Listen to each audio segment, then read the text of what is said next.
Hey everybody, it's Karen with Food and Family. I'm still in Virginia City with Kevin, and he's going to make us a Hashbrown Casserole today. Yes. So I'm interested in seeing how you make yours. I'm sure you probably make it a little different. But yeah. This one we served at the bed and breakfast as well with many different meals, and it's really, really tasty. Heather said it was very popular at the B&B. At the B&B, yes. So we're just going to start out today with a 30-ounce bag of hash browns. Now you can do them thawed, is recommended, or you can do them frozen. It doesn't matter. Just take longer to cook it in the oven, you know. So we're going to dump that whole bag in there. Okay, so you're using shredded. Could you use the cubed? No. No cubed. The texture wouldn't soak up the moistures. I don't think, because everything's on there. Like that. So I like to use shredded. Yep, I do too. So then we're just going to put some pinches of pepper. Couple of those in there. Gonna do a little salt. And this is all to your taste. Yep. Well, however you like it. Now we're gonna add a half a cup of chopped onions. Chopped onions. So I make my onions really small because I'm not a big onion eater, but I do love the flavor of the onion. It's kind of strange, isn't it? Well, no, but I would say finely diced would probably be better in this dish anyway. Diced. Then we're going to do 16 ounces of sour cream. 16, okay. So that's the whole kit and caboodle there. So for y'all, that's 2 cups if you need to measure 2 cups. And then we're going to do 1.5 cups of cheese. I have 2 in here, but we're going to reserve some of that for on the top. Okay. I like it on the top, so 2. Oh, I do too. So you know me and cheese anyway. That in there. Just going to stir that up real quick. Get in there and get it mixed. Just get it mixed a little bit, so I got some room in there. There we go. So now you're going to use 1/2 cup of butter. Melted butter. Melted butter. 1/2 cup of melted butter in there. And then I like to use a beef stock. Some recipes will call for chicken stock or cream of chicken soup, that kind of thing. But I like using a beef stock. And I've used cream of chicken soup. But when you told me you were using beef broth, I was like, and I did question them several times. Beef, really? And so that's a, and a lot of you may know that and do it that way. But I've always used chicken, cream of chicken soup. Yep, I use a beef broth, and I go by looks of it. If it looks really wet, then I got too much. Yeah. This looks a little dry to me yet. So I'm just going to keep stirring this in here. And we're going to cook this today at 350 today. 350. Once we get it all incorporated together here. And he has his oven preheating now. So how long does it normally cook for? 45 to 55 minutes. Okay. There's how long I cook it for. See how it's a little wetter now? Yeah. Yeah, that'll all get soaked up, of course, from the potatoes. When you bake it, I don't want it too dry. Yeah. I know with some recipes, especially in baking, we're not baking. No, not recipes you have to adjust if you double them. This would be easily doubled, say, if you had a large crowd. I'm going to go ahead and put, easily doubled. Easily doubled. There we go. Now it's looking more like it. Yum. And you can also put garlic powder. You can put onion powder. Any of them seasonings that you like. So use your favorite. Yep, use your favorites. Me, I just like it with the salt and pepper. Yeah. And the onions. But this is how you served it. Yep, this is how we served it. Everybody loved it. This goes really good with the dinner we're having tonight. Yeah. We're going to have them bourbon glazed pork chops, and this goes really well with it. Yeah, and y'all are going to see those in a separate video. And I'm looking forward to those. And I grabbed my 9x13 pan. It's greased. Or sprayed. And we're just going to dump that in there. This is why I like it. It's so simple, too. It's not hard to make at all. Y'all can see that and kind of see the texture he has. It's not really wet. It's wet, but it's not soaked. It's not soaked. It's not drowning in it. No, you don't want that. No. So there we go. We'll just get that evened out in the pan. Spread that out.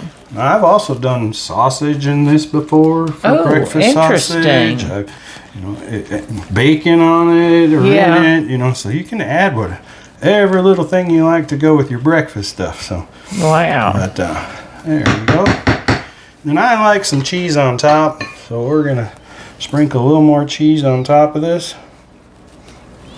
I love cheese. I do too. You know that. Especially some melted cheese. I don't think I've found the cheese yet. Well, there is. I don't like blue cheese, but you do like blue cheese? No, no, me either. But most cheeses, I don't think you can have too much. Nope, not too much. That too, don't you? So there you have it. All right, that is about 5 minutes. Yeah, really. 10 minutes tops. You know, you've hash browns right out of the freezer, and how simple can you get to have such a delicious dish? How simple. How pretty that is. So he's going to get this in the oven. Tell me again, how long? 350 for 45 to 55 minutes. Okay, 45 to 55 minutes, and it'll kind of brown up and get bubbly. I like to check it so I don't burn that chopped cheese on there. So if it doesn't seem like it's quite ready yet, I'll cover it with aluminum foil. To keep it from burning up that cheese on top. But sounds good. So there it is. All right. We'll enjoy this in a little while. I know we will, and I'm getting hungry just watching all this food. But y'all come back because he's going to take this out of the oven, and we might have to sample a bite before dinner. Yeah. But we're going to let you see what it looks like, okay? We're back, and I'm ready for him to take this Hashbrown Casserole out of the oven. Are you ready to get it? Yes, I have been smelling it. And oh my gosh, let me tell you, it smells so good in this kitchen. It don't help when you're hungry. No, you hungry? I'm hungry. So, there's our timer. There's our timer. So right on cue, y'all. We've peeked at it along with the cooking, and it is going to be amazing. Shoot, yeah. Now look at this. Here it comes. Here it comes.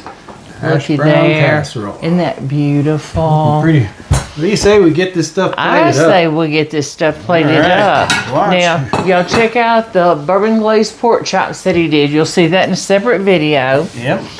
And we're going to check that out. He fried some eggs.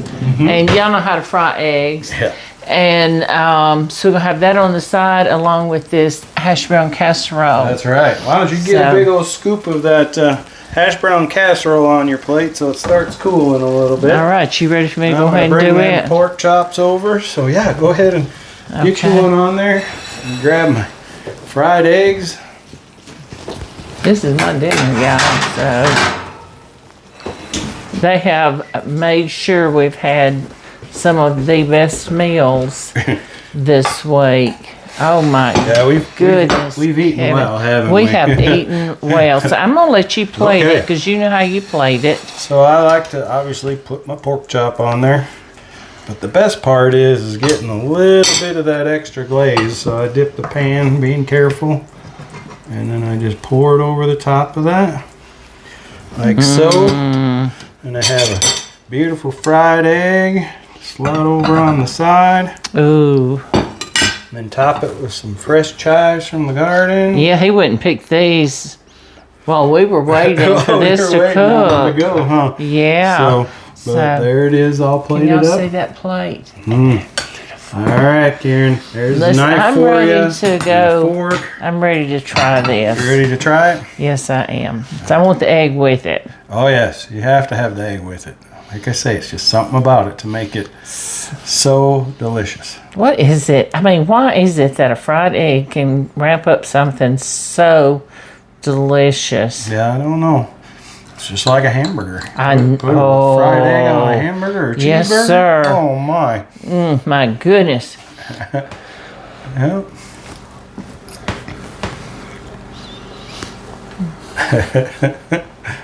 That is some more delicious. Try them hash browns? No. Not yet?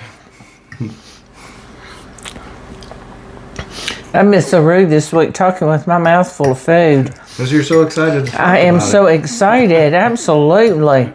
Y'all have fed us too well this week. Well, we probably put on 5-6 pounds. I swear, really. And you can do that just by looking at it. Yes, you can. Yes, you can. Well, I'm glad that you guys have been able to spend a week with us, and even your viewers spending a week with us to learn about what Heather and I have done in the past and what we're doing now. And experience Montana through the food. Yes. And that's what I wanted while we were up here, to experience it through the food. And this has been a great experience y'all have given us this week. But let me tell you, Hashbrown Casserole, y'all try it Kevin's way, because the sour cream and that beef stock.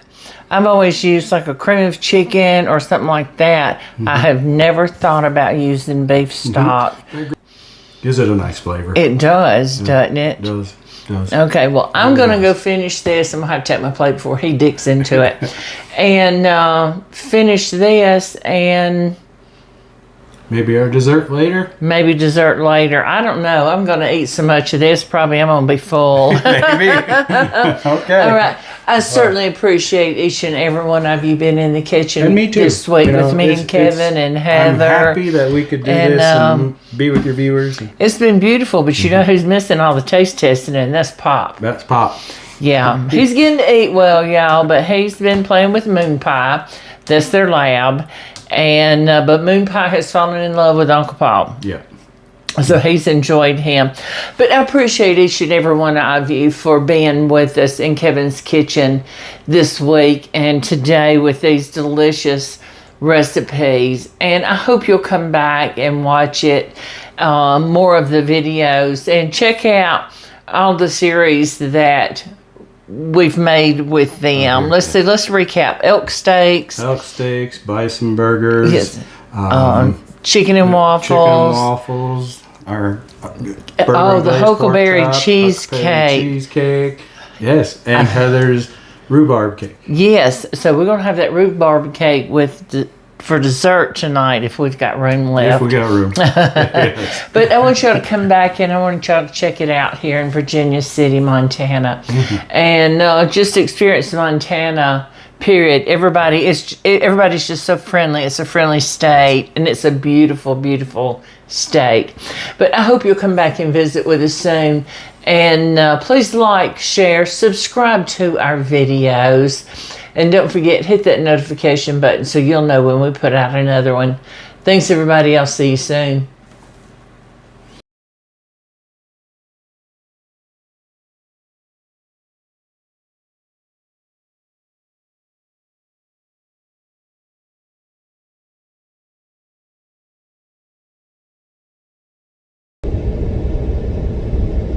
We are in Virginia City, Montana.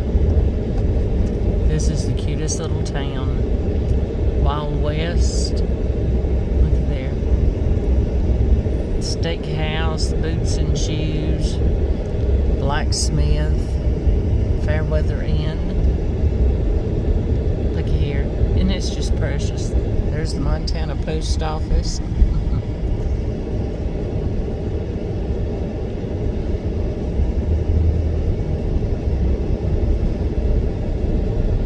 Now we have Calamity Jane's house up here. Where is it, Heather? It's going to be on the right. It's got a gingerbread and green tree. This one right here. Right after the big one. That one. The greenery. Right there. That was Calamity Jane's house. She was a young lady. And we're through Virginia City. Or the town. Okay, just wanted to give you a quick picture, but look at that view up there ahead of us. Isn't that gorgeous? We're getting to ride through there.